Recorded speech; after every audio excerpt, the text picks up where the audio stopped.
Bueno chicos, acá estamos en el segundo video. Acá voy a tratar de hacer una síntesis acerca de lo que ya mi colega Natalia López, la profe Natalia López, les puso por escrito. Igual es importante de que ustedes vayan leyendo la bibliografía, perdón, las clases que les vamos mandando. Así también la bibliografía que les vamos mandando, porque son bibliografías que van a utilizar o que vamos a utilizar para la evaluación. Es importante que vayan haciendo su cuaderno de apuntes, de resúmenes, porque en cualquier momento seguramente se va a habilitar eh, la evaluación virtual en caso de que no volvamos todavía a la presencialidad. Y nosotros vamos a tener no solo que pedirle los trabajos prácticos que les hemos puesto como obligatorio, sino también ver la manera de evaluarlos de manera virtual. Así que vayan adelantando y haciendo lo que deben hacer, digamos, ¿no? Bueno, un poquitito como para entrarnos en tema. Ustedes tienen que saber que en esta unidad, la unidad número 2, a partir de esta unidad, vamos a ir desarrollando en el programa las distintas disciplinas filosóficas. La primera de ellas es la antropología. Y la antropología filosófica es una disciplina que nos parece de suma importancia de que ustedes puedan contemplar, porque justamente el oficio del kinesiólogo tiene mucho que ver con la ideología o con lo que piensa acerca del hombre. No se puede, digamos, tener tal o cual práctica dentro del mundo de la medicina o dentro de cualquier otro estadio sin antes haber podido tener, aunque sea una mínima certeza de lo que yo concibo como hombre.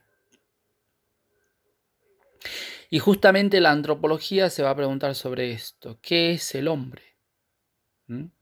¿Qué es el hombre? Y esta pregunta es importante. ¿Por qué es importante preguntarnos por el hombre? Porque ustedes fíjense en que la pregunta por el hombre ha sido aquella pregunta que ha hecho el mundo o la organización sociopolítica que nos rodea en estos momentos. La pregunta antropológica ha sido puesta más bien en vigencia por un filósofo alemán en el año 1700 llamado, o de apellido Kant, Immanuel Kant, un filósofo alemán, el señor Kant le decían, eh, bastante interesante, que escribe dos textos, la crítica a la razón pura.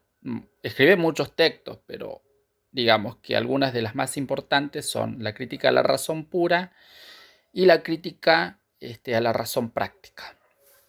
Sin embargo, hay un artículo en donde Kant va a decir o va a suponer que en realidad el hombre, respecto del conocimiento, siempre ha iniciado el conocer a partir de preguntas concretas. Entre las más fundamentales de esas preguntas, va a decir Kant, es la pregunta sobre el hombre.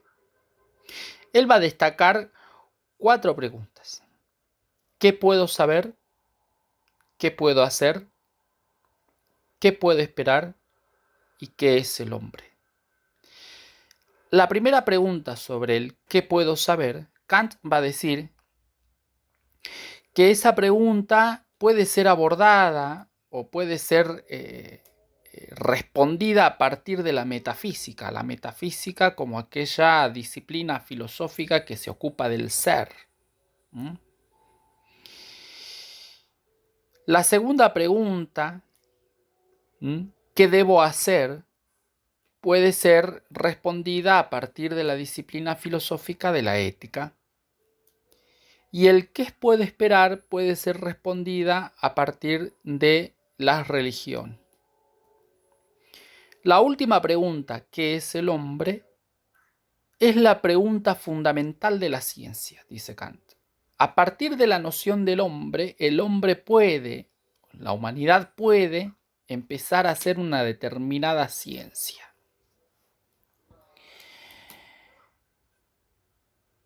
Sin la pregunta por el hombre, el quehacer científico queda en saco vacío.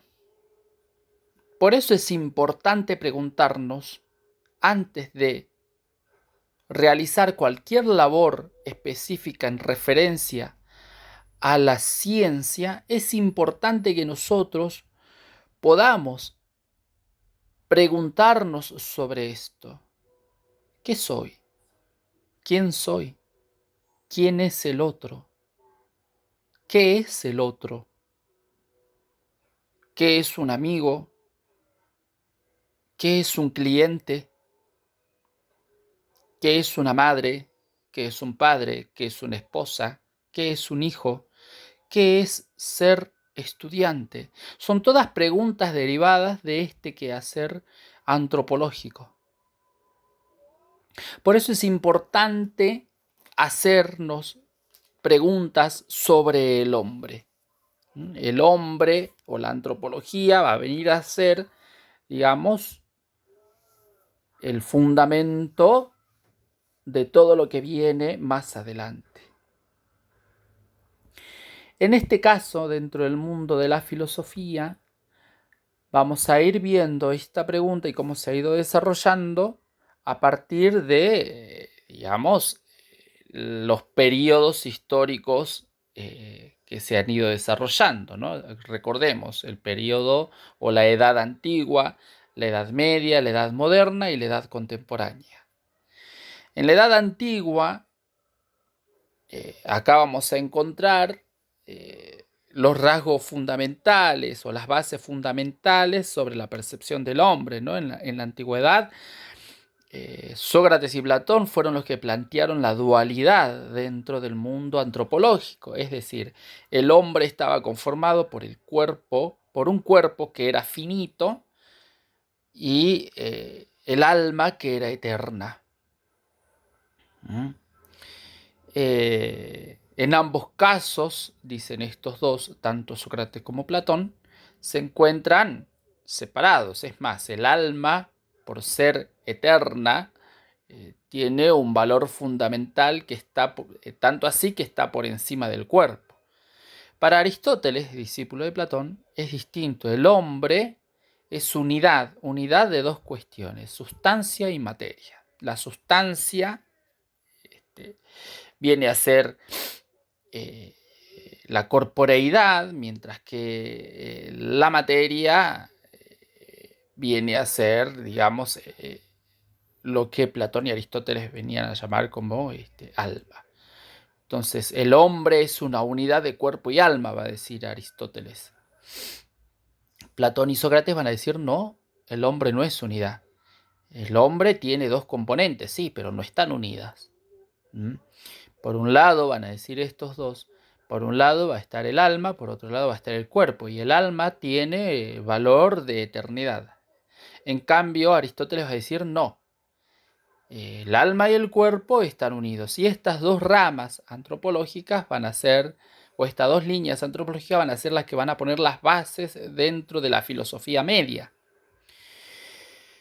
En la filosofía media, acá tenemos dos representantes importantes, Santo Tomás y San Agustín. Estos van a sostener, acuérdense que la filosofía media, en la Edad Media,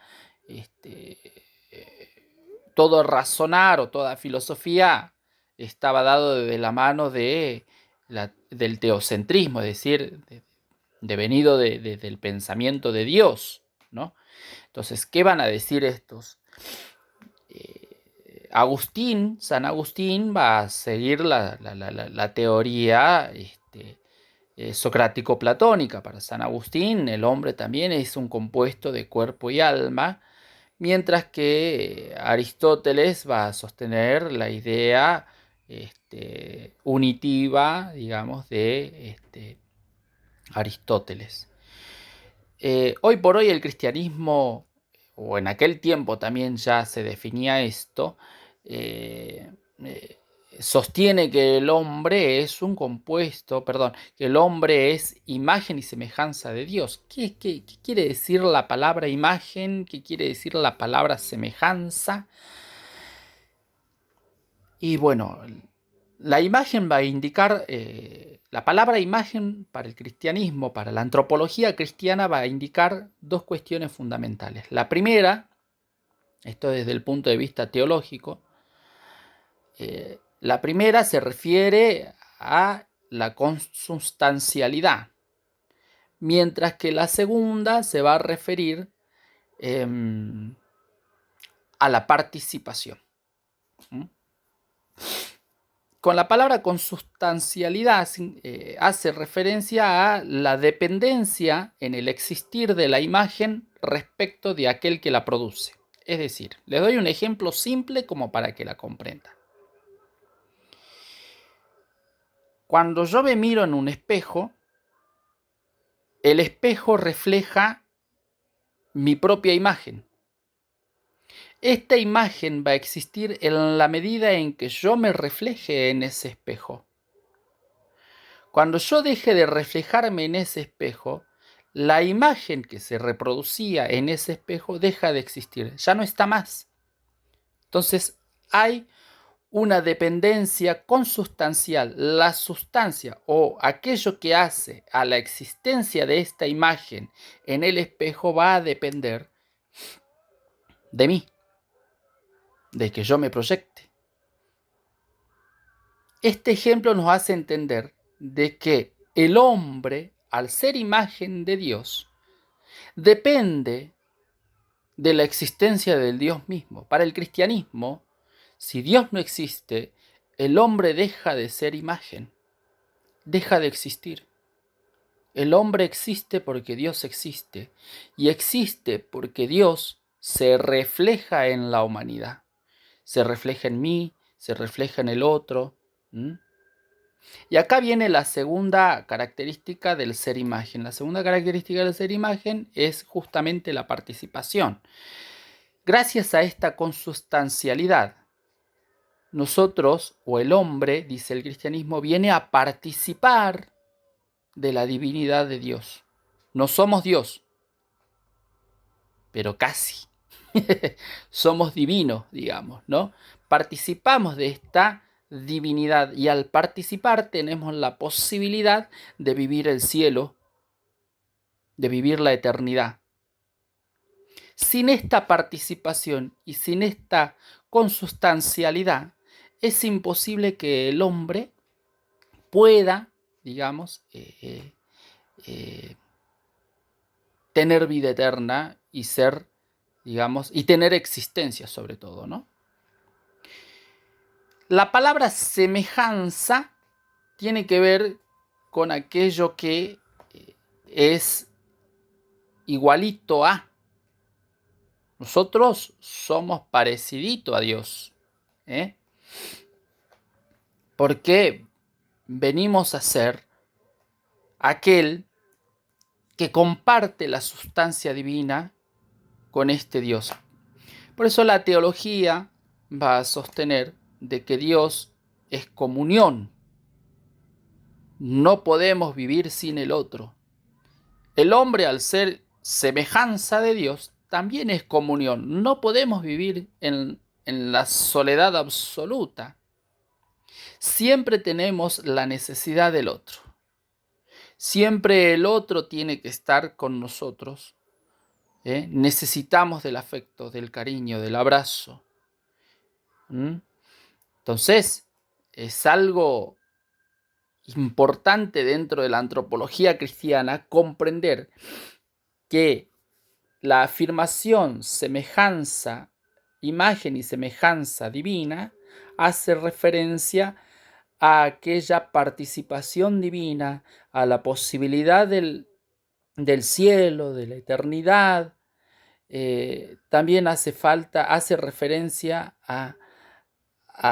al poder tener existencia en este mundo en la medida en que Dios siga existente.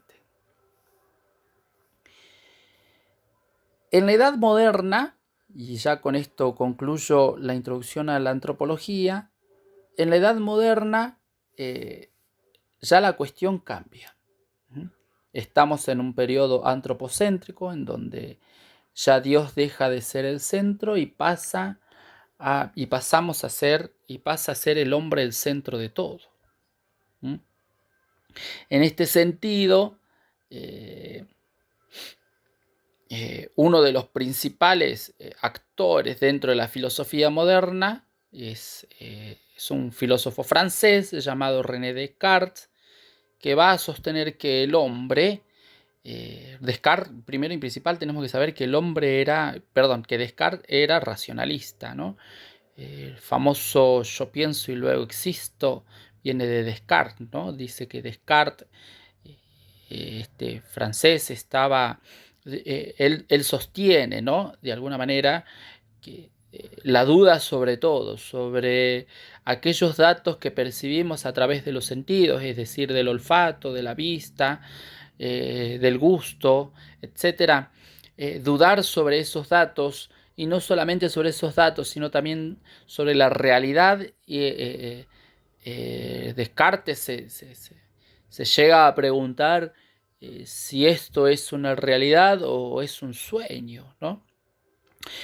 Descartes es el padre de la duda, ¿no? Y Descartes es el que va a decir, bueno, dudo de todo lo que me rodea, dudo de todo lo que siento y de lo que puede captar mis sentimientos, mis sentidos. De lo único que no dudo, y escuchen bien a esto, que es importante, de lo único que no dudo es de que estoy dudando. Y si estoy dudando, estoy pensando. Y si pienso, luego existo. Es decir, el pensamiento, la razón, era la única, digamos, posibilidad que encontraba Descartes para darle fundamento a la existencia. Y desde esta teoría es donde, digamos, desarrolla su antropología. Descartes va a decir que el hombre es un sujeto que conoce, y por ser sujeto que conoce, es un sujeto formado con dos cualidades, o conformado con dos cualidades importantes: la res cogitans y la res extensa. La res cogitans hace referencia al yo pensante, a la razón, a la capacidad que tenemos nosotros de pensar. Y la res extensas hace referencia a el mundo corporal, es decir, a esto que nosotros tenemos como referencia, situación y como referencia espacio-temporal. Ambos, la res extensa como la res pensante, son distintas y son diferentes. Es decir, que Descartes va a sostener una dualidad, ¿no? La res cogitans, es decir, el ser pensante, va a dar como consecuencia un idealismo. Lo único existente, va a decir el idealismo, lo único existente es aquello que se piensa. Lo que no se piensa no existe. Mientras que la res extensa va a dar lugar a una línea de pensamiento dentro del mundo moderno llamado empirismo. Y el empirismo, ¿qué va a decir? Nada existe si no es de alguna manera demostrado, comprobado. Todo viene, o todo conocimiento, o todo está dado a partir de la experiencia. Nos quedamos con este último, el empirismo, porque es lo que nos va a dar pie a nosotros a pensar en lo que vino en la edad, ya a finales de la edad moderna y a comienzos de la edad contemporánea, que es lo que nos toca en esta clase.